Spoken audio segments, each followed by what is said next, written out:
Buenas, continuamos con el tema quinto. Ahora vamos a esta segunda parte. Estamos trabajando lo que se refiere a la parusía como Pascua de la creación.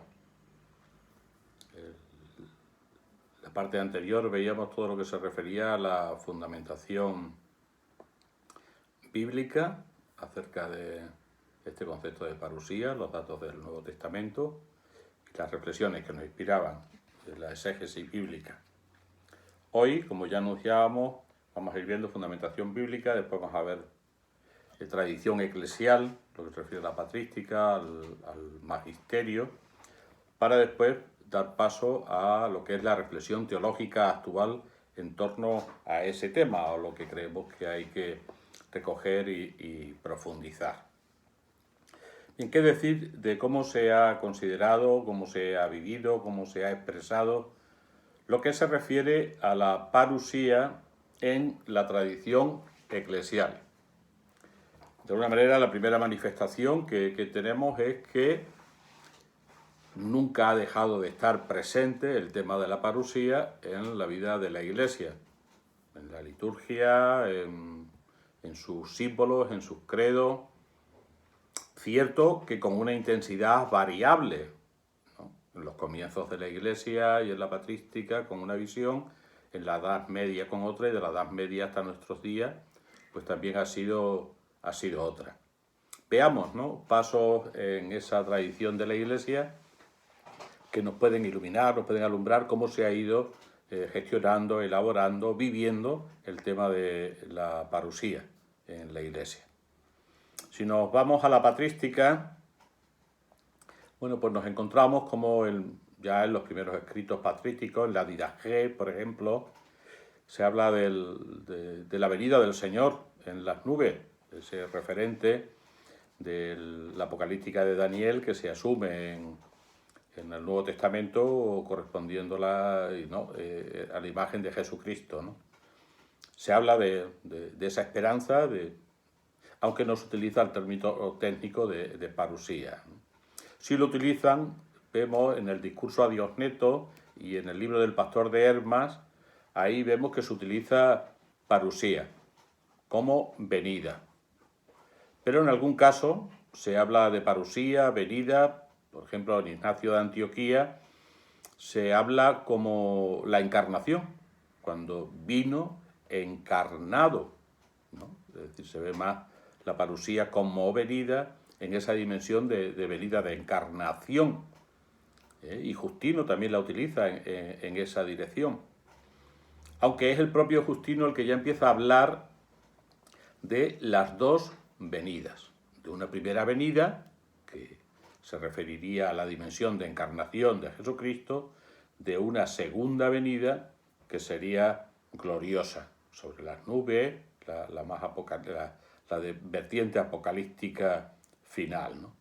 Ireneo también utiliza la terminología de las dos venidas. Por lo tanto, vemos que se hace referencia a la apocalíptica de Daniel centrada en el Hijo del Hombre, que es Jesucristo, y que se la guarda y que se utiliza pues tanto para hablar que ha venido ya y se ha encarnado, como para hablar que vendrá con poder y en gloria. Si después nos vamos a los símbolos de la fe, a los credos, bueno, pues ahí está desde el principio esa visión, ¿no?, de ha de venir a juzgar. Claro, cuando ahí nace en los orígenes de la patrística y de los primeros símbolos de fe, el ha de venir a juzgar, claro, ahí juzgar siempre se refiere a una terminología bíblica. El poder de juzgar lo tiene el rey, lo tiene el poder, y él es el que hace justicia, es el que defiende, es el que... Entonces, en ese sentido, venir a juzgar se entiende venir en gloria, venir con poder. Distinto es cuando el término juicio se va a desgajar del verdadero sentido de plenitud positivo de parusía y se va a ver en una visión jurídica, judicial, de juez. Entonces va a haber que añadir que vendrá con gloria a juzgar, para que se vea claramente que se está refiriendo a la plenitud de los tiempos, esa gloria, ¿no? Pero al principio el vendrá a juzgar se entendía pues como algo esperado, glorioso, definitivo, feliz, porque va a venir con su poder y va a salvarnos, ¿no? Y se va a dar la plenitud de la salvación. Y así se ha jugado, ¿no? En esa tensión. Distinto es, como digo, es cuando el juicio, que veremos en la última parte del tema, pues empieza a ver desde una perspectiva jurídica de juez, ¿no? Entonces, ante quien nos tenemos que presentar. Entonces ya se le da otro sesgo a ese juicio, o se entra en otra visión, ¿no? Bien, y podemos decir hasta nuestros días, desde la patrística, es decir, esto cómo se ha mantenido en la Iglesia a lo largo del tiempo, esta visión de la parusía. Bueno, pues de alguna manera podemos decir que en lo que es la liturgia eucarística, les orandi, les credendi, ¿no? Ahí siempre ha estado presente la alusión, la perspectiva de la escatología. Ese Cristo que está presente en las especies sacramentales, una presencia real y una presencia gloriosa, Cristo resucitado, pero ¿a quién esperamos, no? Actualmente lo tenemos centrado, ¿no? Después de la consagración, el anuncio de tu muerte, anunciamos tu muerte, la proclamación de tu resurrección, proclamamos tu resurrección, y la clave de comprensión de la Iglesia, ¿no? Maranatha, ven Señor Jesús, ¿no? Que es el horizonte desde el que nosotros vivimos y celebramos. Bueno, pues este aspecto apocalíptico, parusíaco, siempre ha estado presente en la Eucaristía, con esa doble dimensión de que está aquí presente Cristo resucitado, pero esperamos esa venida en poder. Sin embargo, vemos que se va dando una neutralización del pensamiento de la parusía, según van pasando los siglos, ¿no?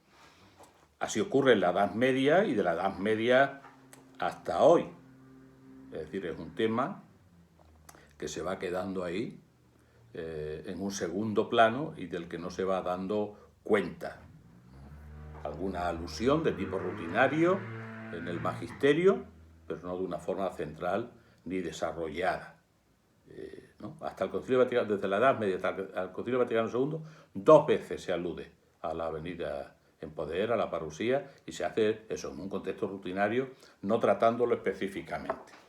Distinto va a ser en el Concilio Vaticano II, donde ahí ya sí vemos que no es alusión rutinaria, sino que se incorpora como un tema teológico importante. Vamos a ver en los documentos del concilio.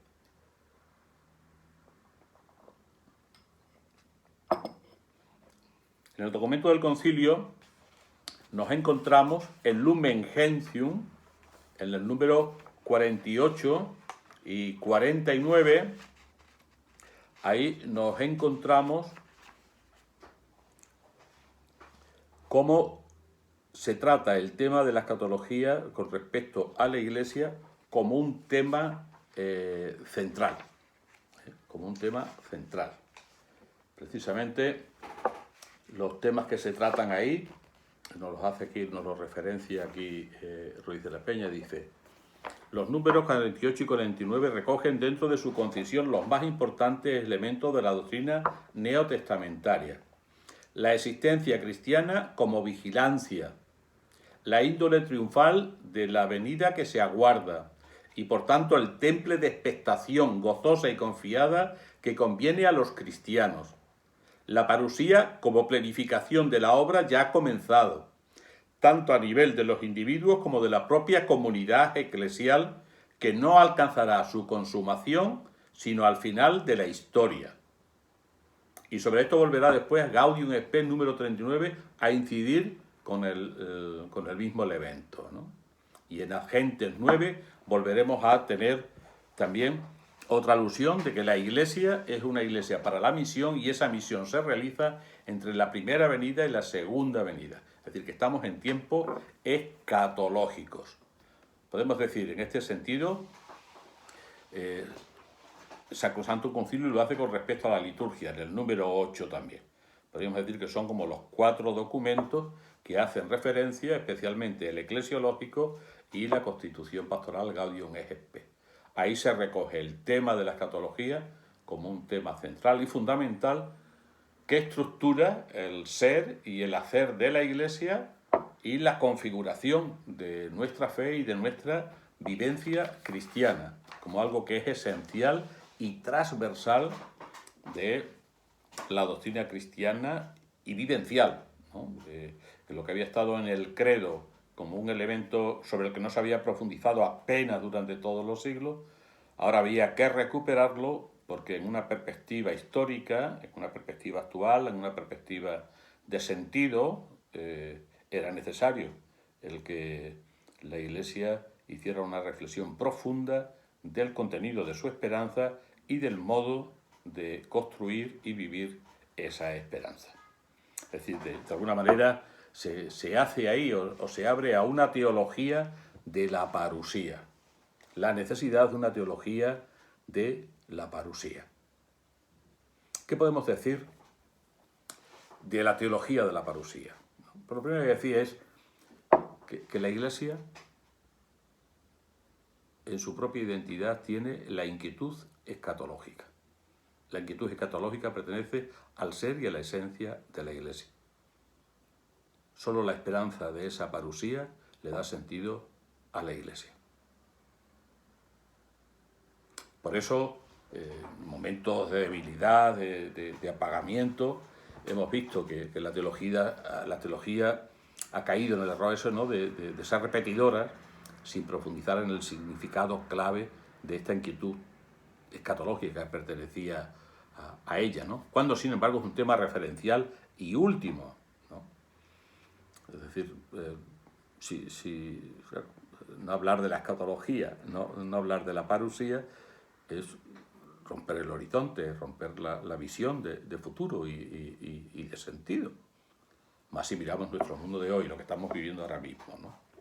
Del confinamiento por la pandemia, pero junto a eso muchísimos elementos de este mundo, ¿no? El problema del cambio climatológico, la naturaleza, el sentido de la vida humana, el tipo de vida que llevamos, la organización.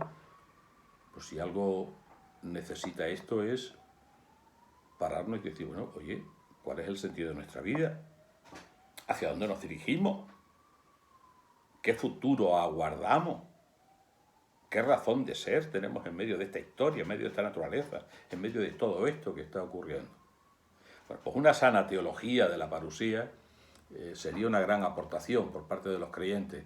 Primero para nuestra propia vivencia, ¿no? De sentido y de saber situarnos y hacer lectura creyente de nuestro momento y esperanzada. Y por otra parte de aportar a un mundo que anda pobre de utopía y por lo mismo de esperanza, pues una razón para la esperanza o una razón para la alegría, ¿no?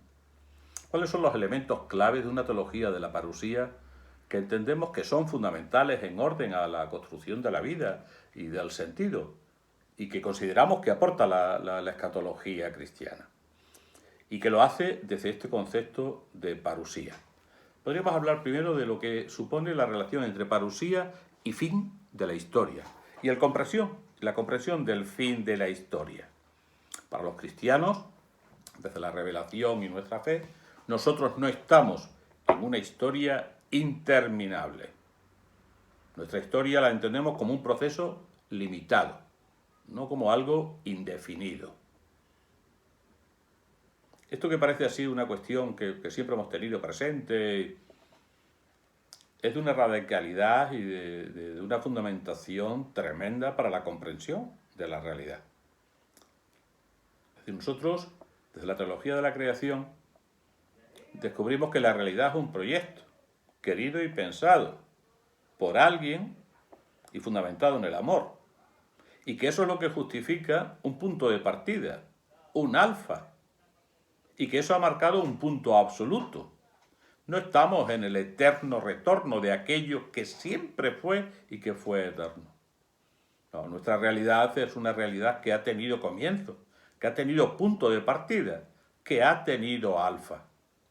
Por tanto, no es una noria dando vueltas de un modo interminable, lo que provocaría un sinsentido también interminable, una sinrazón, un ser por ser. No, hay un punto de partida que nos ha creado por amor, entendemos nosotros, ¿no? Claro, si ha habido punto de partida, entonces puede haber punto de llegada. o debe haber punto de llegada, o tiene sentido que haya punto absoluto de término. Es decir, nos salva nuestra visión de un tiempo sin fin, ¿no? Que vaya rodando, rodando y dando vueltas en un vacío sin venir de ningún sitio ni dirigirse a ningún sitio. Eso daría la condición más endémica de la realidad, aquello que llaman la insoportable levedad del ser, o que podríamos entender como infierno. Ser para volver a ser sin ninguna dirección ni ningún comienzo. Hasta tal punto esto es importante que el propio Ernest Bloch, cuando hablábamos de él, se resiste, ¿no? Como a que no haya final. Dice, no, la historia necesita un término absoluto que le dé sentido, porque si no quedaría sin sentido. Es decir, hace falta que haya parto. Claro, eso lo proclama la teología de las parusías. Habrá un día nuevo, un día de plenitud. Y ese día nuevo, ese día de plenitud, exige que haya un día de término. Eso es muy importante. De la teología de la parusía no habla de un final como destrucción, sino que habla de un punto de plenitud, de acabamiento, porque emerge una realidad absolutamente nueva, que provoca la esperanza. Entonces sí, hablamos de un día final, pero hablamos de un día final porque va a haber un día natalis. En ese sentido, para los cristianos, la historia tendrá término y finalidad. Y se encuentran esos dos elementos. Terminará para llegar a la plenitud, la finalidad.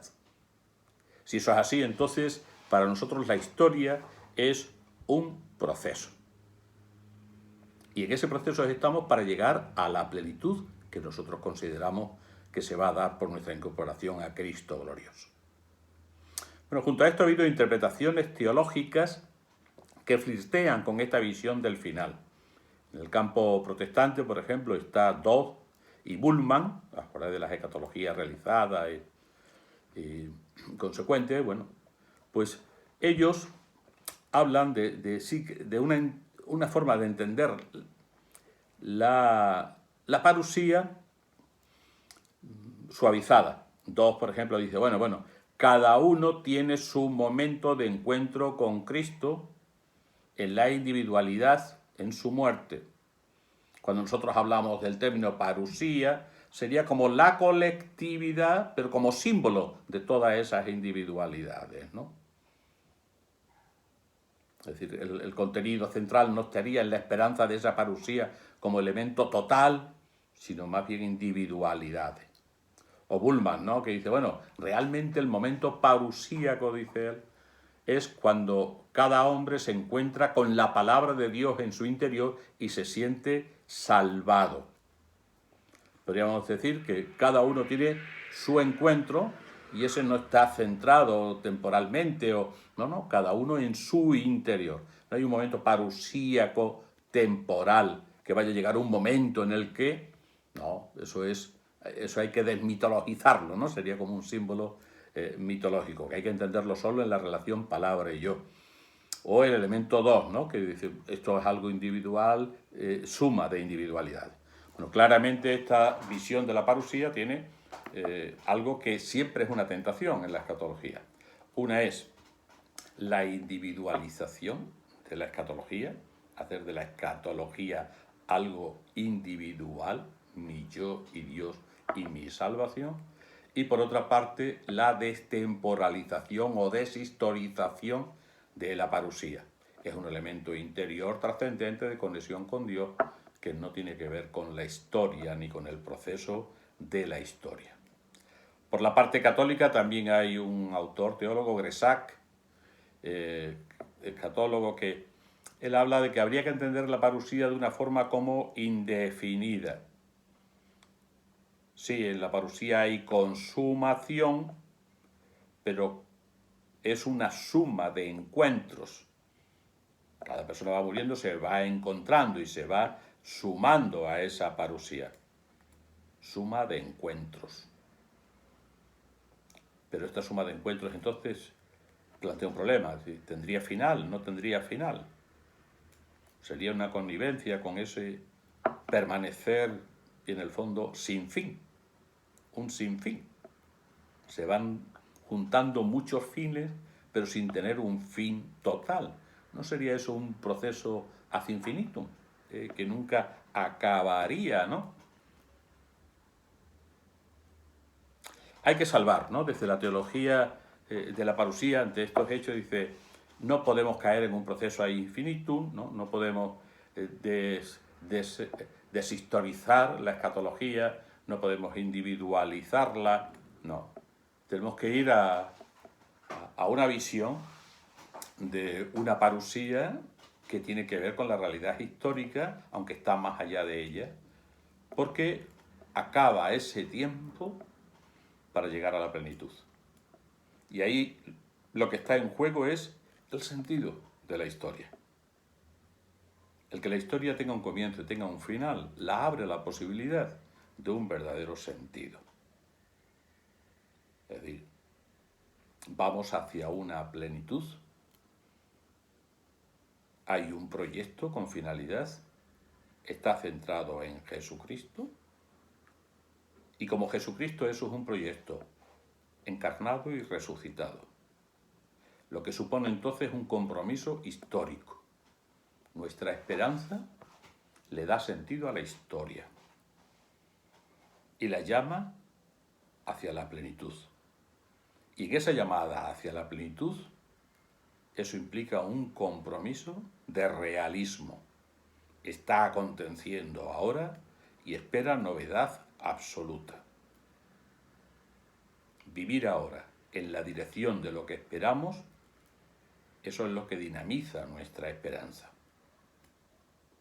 Y en ese proyecto, que tiene un punto alfa y un punto omega centrado en el amor fundante y absoluto de Dios, no nos dirigimos hacia un final destructivo. Nosotros no anunciamos el fin del mundo. No anunciamos la destrucción del mundo. Nosotros aguardamos la plenitud consumadora de este mundo que llega a su plenitud y que se transforma y se hace de un modo absolutamente nuevo. Vamos en la dirección de la novedad, en un proceso de acabamiento, pero en un acabado que significa parto y gestación de una realidad nueva. Estamos, como veremos después, en un parto. La creación entera gime con dolores de parto ante la nueva creación que se avecina y que viene dada por la liberación de los hijos de Dios en la resurrección. Por eso, el tema de la parusía, y pasamos al apartado siguiente, la parusía se entiende como Pascua de la creación. Este es un tema que actualmente se ha profundizado muchísimo más, ¿no? El propio Papa aquí, en la querida Amazonía, hace referencia explícita a esa visión de la Pascua de la creación, y además la une con la propia Eucaristía. Habla de la Eucaristía como la celebración de la Pascua de la creación, ¿no? De tal manera que el compromiso con la naturaleza, con la creación y con la humanidad debe ser firme y absoluto para el pensamiento cristiano hoy, ¿no? Es decir, ¿cómo entender la parusía?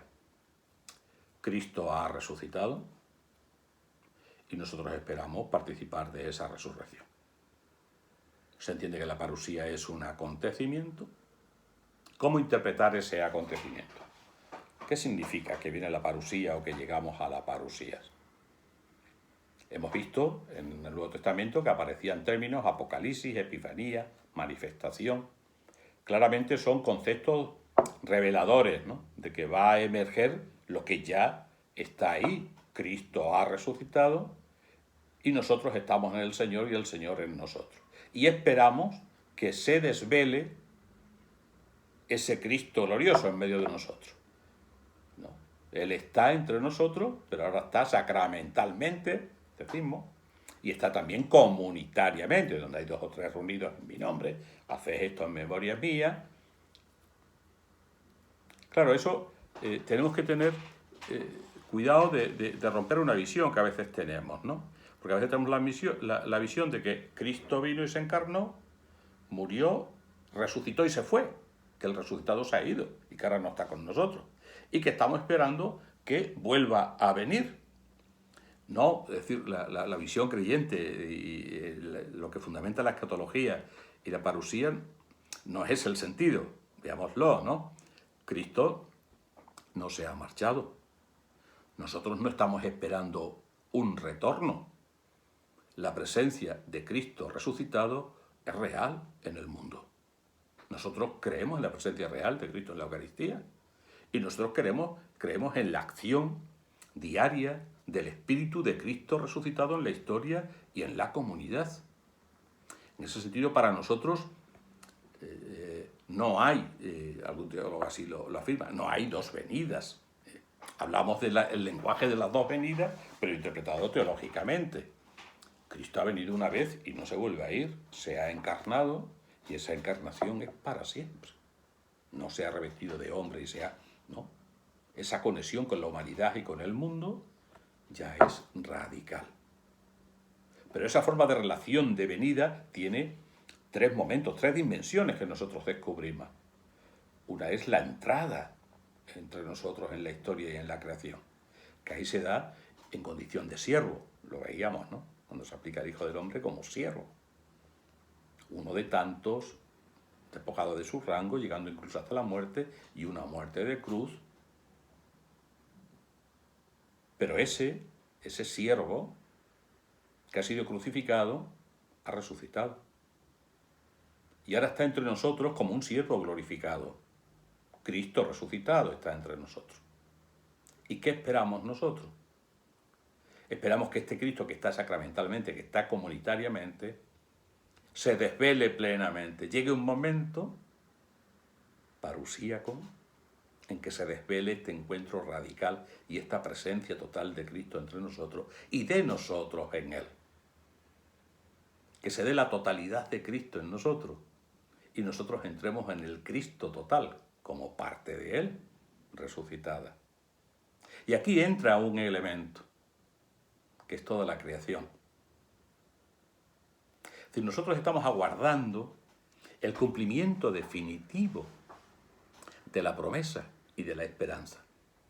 Estamos esperando algo que todavía no ha acontecido y que nosotros creemos que va a acontecer, que está en proceso, que está en germen, pero que espera novedad absoluta, que hay continuidad, pero que lo que aguardamos será un misterio de gloria definitiva y total.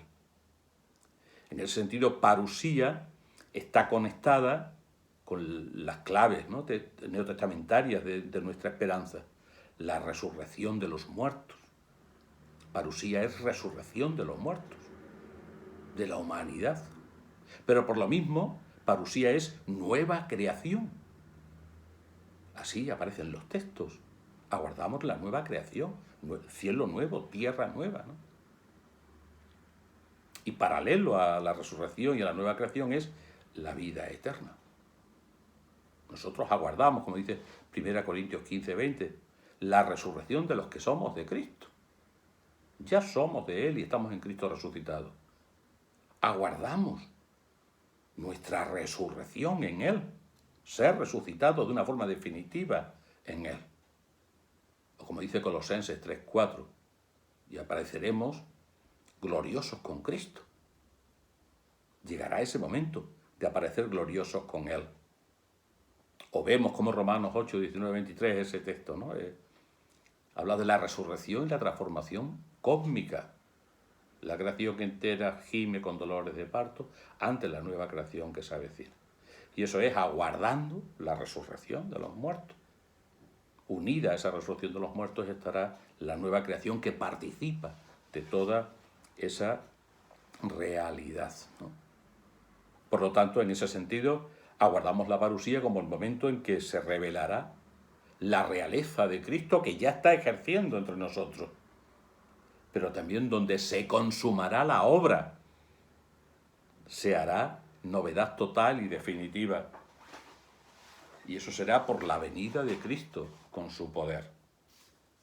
Por lo tanto, no podemos ser iglesia, no podemos ser creyentes, sino desde esa perspectiva de una parusía total y gloriosa, de un proyecto realizado, de una confianza en el Padre que consuma en Cristo glorioso la plenitud de la gloria para la que nos ha creado, su entrada en el amor trinitario y definitivo.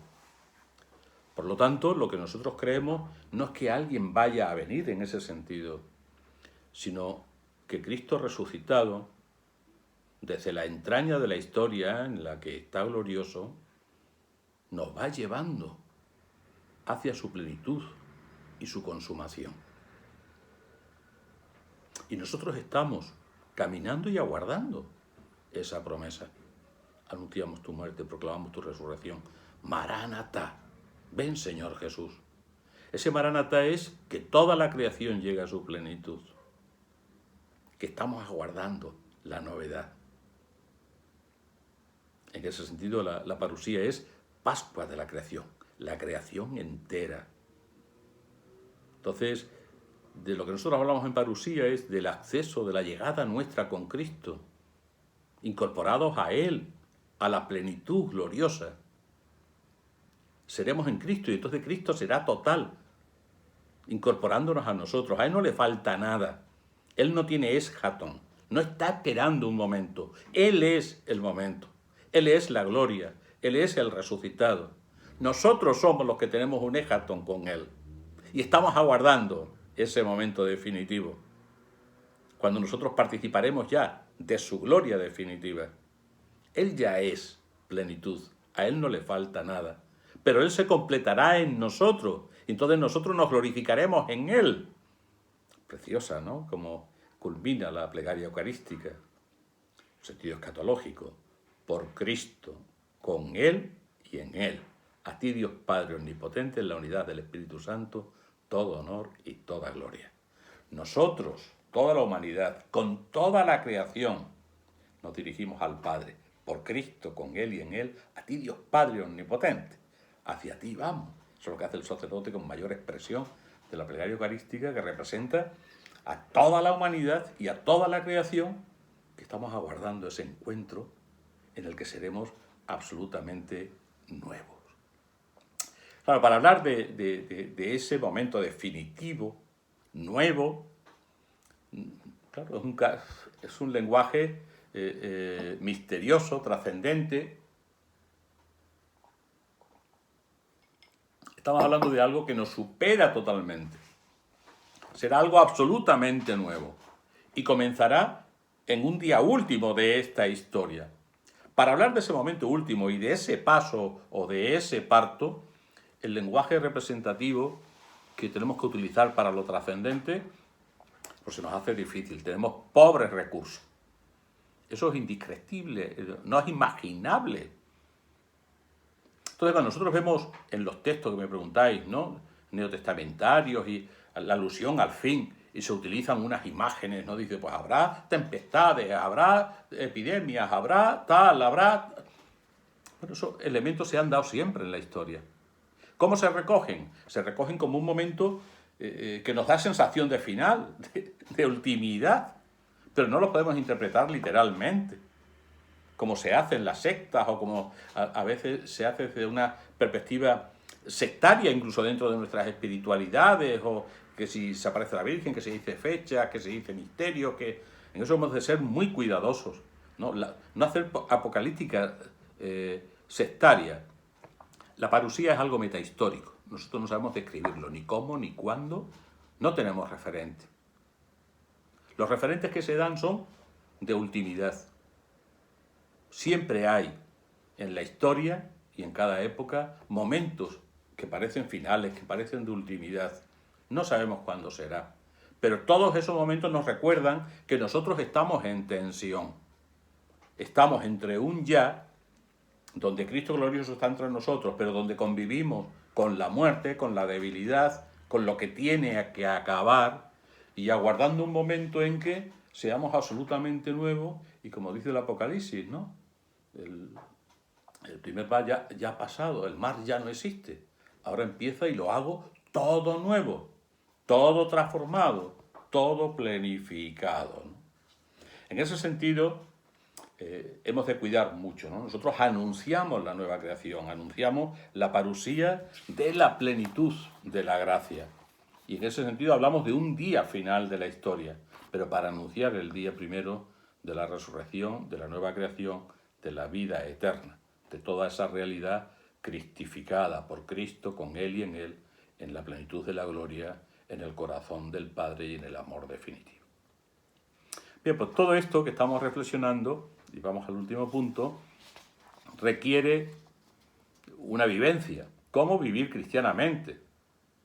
Nuestra expectativa ante la parusía. Parusía y praxis cristiana. Los cristianos de la iglesia primitiva lo tenían muy claro. Lo vivían, ¿no? Incluso vendían sus bienes, los compartían, quizás de una forma entendida muy temporal, poco teológica, pero bueno, quien se cree eso y comparte sus bienes con los más pobres, algo de teológico tiene, y de confiado, ¿no? Es decir, creían y esperaban y aguardaban,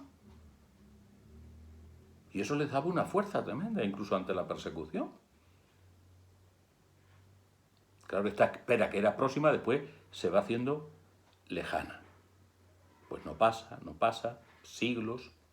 Claro, eso tiene un peligro, y a veces hemos caído en él, que al irse perdiendo la proximidad temporal, hemos perdido la proximidad teológica de la parusía. Es decir, Cristo ya ha resucitado, glorioso, y está entre nosotros y está actuando. Nosotros estamos ya en un momento escatológico en ese encuentro con Cristo glorioso. De tal manera que nuestro momento es definitivo. Nosotros estamos ya en el momento en que estamos aguardando lo definitivo. Porque en Cristo ya ha acontecido y Él ha resucitado. Entonces vivimos en periodo de resurrección aguardando la plenitud de esa resurrección. Y vivimos desde ella.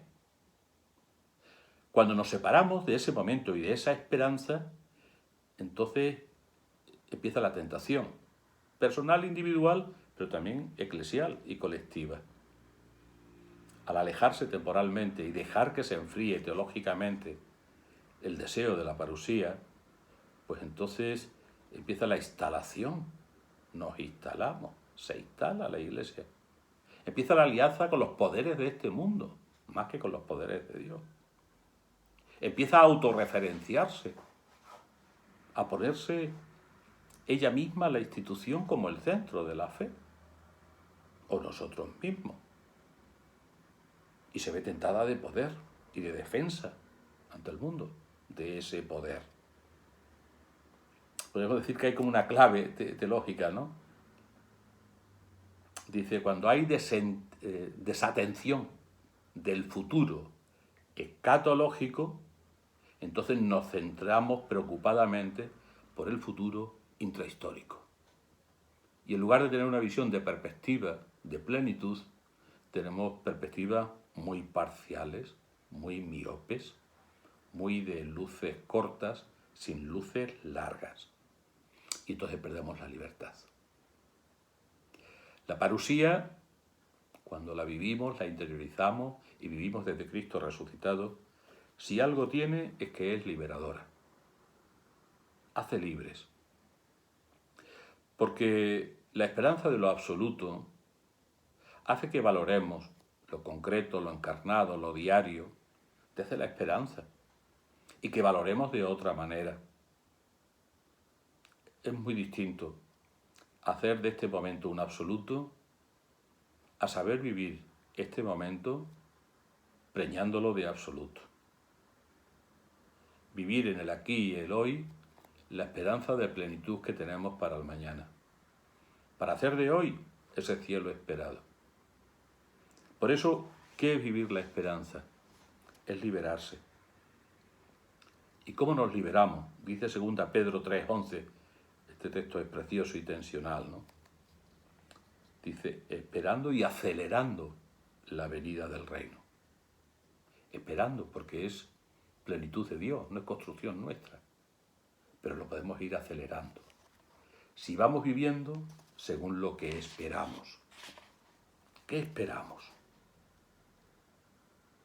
La plenitud de toda la creación, ecología integral. ¿Qué esperamos? La fraternidad universal de toda la humanidad. Vivamos esa fraternidad ya. ¿Qué esperamos? La justicia, lo que hace justicia a toda la historia. No excluye a nadie, salva a todos. Hagamos esa justicia. ¿Qué aguardamos? Un pan universal, único. Construyamos ese pan. ¿Qué esperamos? Una ciudad de plenitud. Salgamos al campo y construyamos esa ciudad sin límites, sin fronteras y banderas. ¿Qué esperamos? El amor pleno y comunitario. Facilitemos la vida. La esperanza cristiana, decíamos, esperar es operar, es actuar.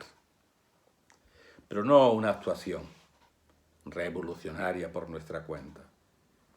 Es movidos por el espíritu del resucitado, en una iglesia que se siente absolutamente libre, porque sabe que nada de este mundo la debe atar, anuncia la resurrección de Jesucristo. Es decir, se pone de parte de los crucificados de la historia, a favor de la justicia.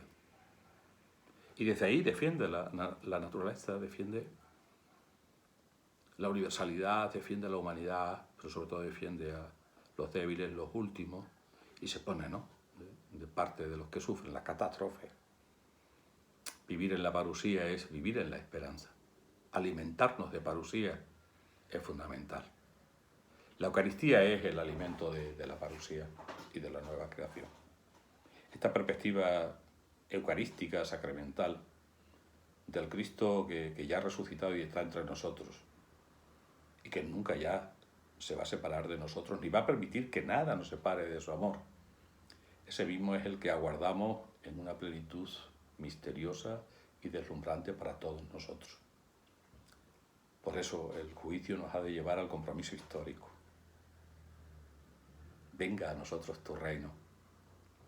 Es el deseo de comprometernos radicalmente para que los signos del reino de Dios se vayan haciendo cada día más fuertes y así vayamos acelerando esa venida que solo depende de Dios, pero que nosotros podemos acelerar con nuestro compromiso y con nuestra verdad.